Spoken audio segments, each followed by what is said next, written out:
So this is green tea with orange and ginger, and this one is super nice. The taste and flavor and everything is perfect. So I wanted to show some kind of favorite items, but it's also really good gift ideas, but it has more of a sort of conscious kind of concept in them, and more like a spiritual and local and, you know, consumer friendly approach. So first I think I will start with showing some crystals, because I love stones. I always collecting stones. Wherever I go I take some stone with me, but apparently they kind of get lost after I after I have visited the place. But this is something I have purchased. So this is just a clear quartz crystal. Very simple. This was actually a necklace, but the thread, it fell off, so now it's just the point left. And this other one, it has really nice reflection. It's actually showing here kind of a bluish reflection, and this is a moonstone. Also something I have purchased somewhere, I can't remember, I think it's in Sweden somewhere. And then I have, this is, this one I think is from UK, I got this in UK.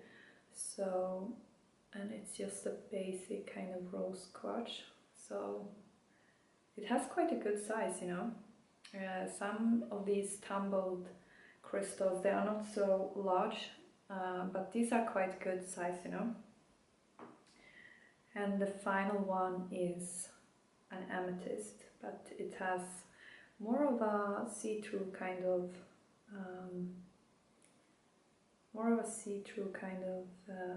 finish, and it's not as dark amethyst color.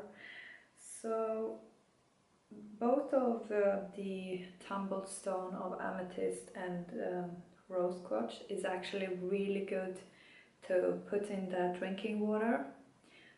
So for example, if having a water bottle, to pop some of these into the water bottle and keep them in there, because the sort of energy or how they are affecting the water is really good, and it makes really good drinking water. But of course to rinse them before putting them into the water bottle, and of course not to, you know, swallow them or something.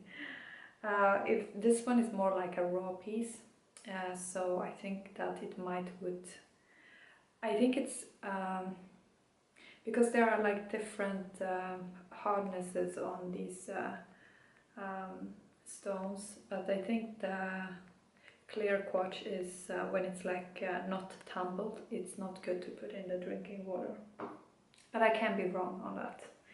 Also like bracelets, because it's not always super practical to, you know, to have these kind of tumble stones, and they are also quite heavy, for example if you're traveling.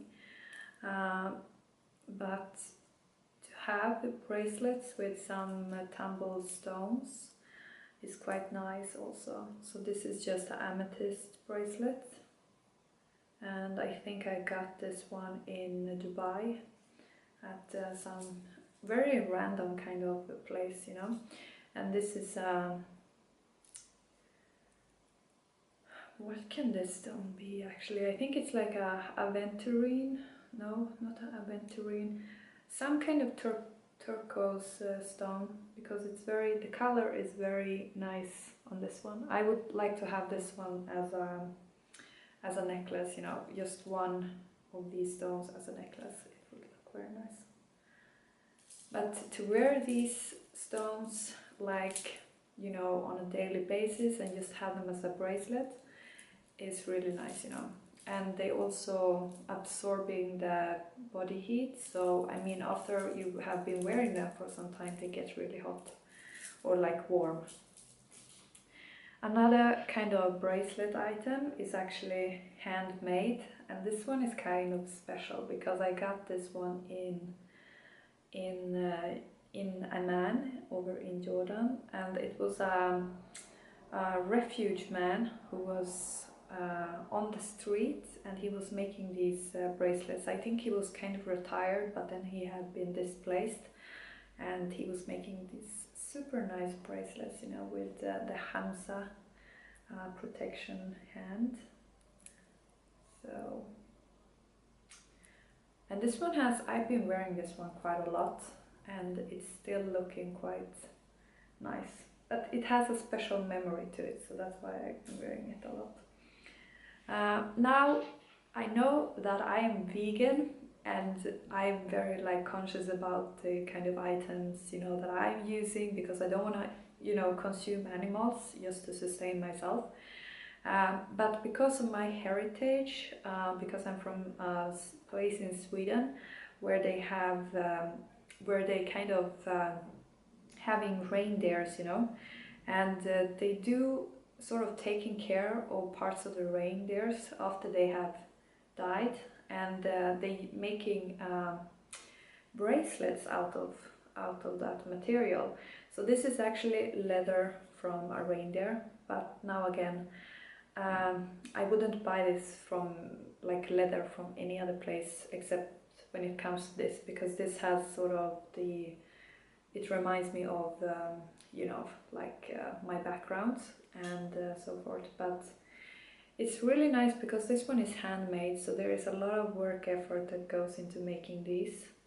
It has these metal threads all over here, and it's made into a pattern, sort of braided kind of pattern. And also the bottoms of the bracelets that you sort of lock it together with is from the reindeers, you know, these huge things. And the funny thing is that they naturally falling off from the reindeer in some time during the year. So it's not like they have, you know, taken them from the reindeer by force or anything. And also it's sewed on the back side. So, and these bracelets are actually, they are customized, so they are fitting my wrist perfectly. So depending on the size of the wrist, you can get them completely fitted to your own arm. And that's like part of the whole concept with these things.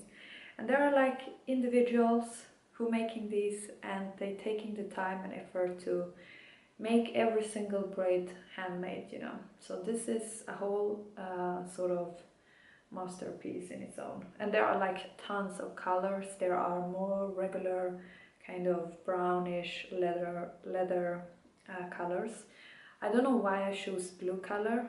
I don't know, I just wanted something different. So another thing that I also think is quite neat is notebooks, because as a student I go through quite a lot of notebooks. I take a lot of notes because every now and then there is an assignment or examination that require handwritten, like to handwrite 10 pages, you know, in a certain amount of time. So I figure it's always good to take notes, and also it helps my memory to remember what I'm doing, you know, or what I'm studying. So, but I don't like the boring kind of just plain notebooks. I like something extra on the front pages, because when you have like 10 different notebooks, and everyone looks the same, you're not going to know which one you have written what in. And even if it's for the same course or whatever, I forget, you know, I'm like, okay, I have all these notebooks for this thing. So that's why I prefer when they have something extra, and it's kind of fun to look at these patterns. And these I got in Dubai, so they have like the kind of Moroccan, Arabic sort of, you know, I think it's called tile pattern, more like abstract but colorful. I love these ones, but because they are so special, I am actually dreading to use them for anything, because I have to be careful what I'm going to use them for, because I know that I cannot get them from all other places, you know. And they just have regular white pages. Oh, I have written something here. Oh, okay, that was for some study course. Yeah, and there's always stuff that you need to write down, you know. And another thing, I do like books, but I'm kind of picky with my books. When I don't, because since I'm a student, I read quite a lot of books, but that is mainly like the course literature, university focused literature. But if I have the chance to read other books, I choose to read like spiritual books, you know. So, especially like yoga, I have had quite a lot of yoga books. Anyway, this book is actually really good if you want something that is kind of classic and is really old and is actually like, you know, it has kind of, like a lot of people know this book, you know. This is the sayings of the Buddha, which is called the Dhammapada. And I mean, the cover is this is like a coffee table book because it has a very nice kind of zen, relaxing image here on the front. So this one is published by the Oxford University Press, and this is just like a translated copy of the actual Dhammapada, the Buddha saying, and it has quite. I mean, this is not a book that you will read through just in one instance. This is more like, it has small chapters with verses, and it's like small poem kind of ways that this book is structured in, and it has these kinds of different verses, and you know. So, but it's still very interesting if you want to see what the Buddha actually said, you know, and what was behind that religion as well, you know. Another book, because there's a lot of people who is interested in Rumi, this Persian Sufi master, you know, who wrote quite a lot of poems and stuff, you know, with spiritual content. And he was like within this Islam, and he sort of made Quran, not the translations, but he made comments to the Quran, you know. But another kind of interesting scholars in that same category sort of is Ghazali, who was living in the 1200th century, and he traveled quite a lot, and he was quite high educated, and then he became a Sufi, and he wrote some very like influential books on certain topics, spiritual topics. And this is just like a, you know, just a mix of all kinds of stuff that he wrote, because he has a lot of books, you know, like a lot of work he actually did. So it has like different stuff that he wrote, and there's like, let's see here. Okay, what can we take from here? Okay, so one chapter in this one is called, it's called "Are You in the Wrong Business?" And then it has like the Arabic text for which Ghazali wrote, and then there is a translation to it in English, and then there is sort of a comment to that specific text. And so this one is really nice. It's sort of a meditational related book, like if you're doing meditations and then you want to, you know, do some kind of, you want like a answer to something, you just open this book, or you can just, you know, open it wherever you happen to land, and then you will read whatever is there. And it's like something that doesn't take so much time to read, because it's just like 2 or 3 pages. if you are short on timing and you still want to read something that quite is giving you something to reflect on. And it has a very nice inside page here, like when you open it. So that's a very interesting book. And then something else that I think is so interesting and unique and you know, special. This is a scarf, and now this one is huge, and it has tassels on each side. This is also like a not a handmade item, but it is produced in a small business setting, and it's produced in Hebron, which is located in the Israel and Palestine setting, by a Palestinian man and like family, and they make these really nice scarves. They have them in all kinds of colors, and they are, you can really see the threads. They are super, they are like, it's almost like embroidery on the fabric. And they make all kinds of patterns in this. This is actually sort of resembling olive trees, you know, the leaves on the olive trees. And I must say, like, if you travel or if you do some kind of, you know, anything, going on a camping or just daily life, like, you can use these for anything, you know. It's like, I mean, you can use them as a blanket, you can use them as a scarf, you can use them if you're in a city, if you're on the countryside. I mean, these are really practical, I must say that, because the fabric itself is quite, I think it's some kind of cotton, but it's very like breathable, and at the same time it keeps you warm because of the, I am assuming it's because of this embroidery here, you know, it kind of makes it more thick. And also it really has a nice texture. It doesn't feel like it's mass produced in some huge fabric or in, you know, somewhere, but it has something extra to it, you know. So I love these scarves. I use them for all kinds of things. Like in whatever I'm doing, I'm always sort of using these, you know.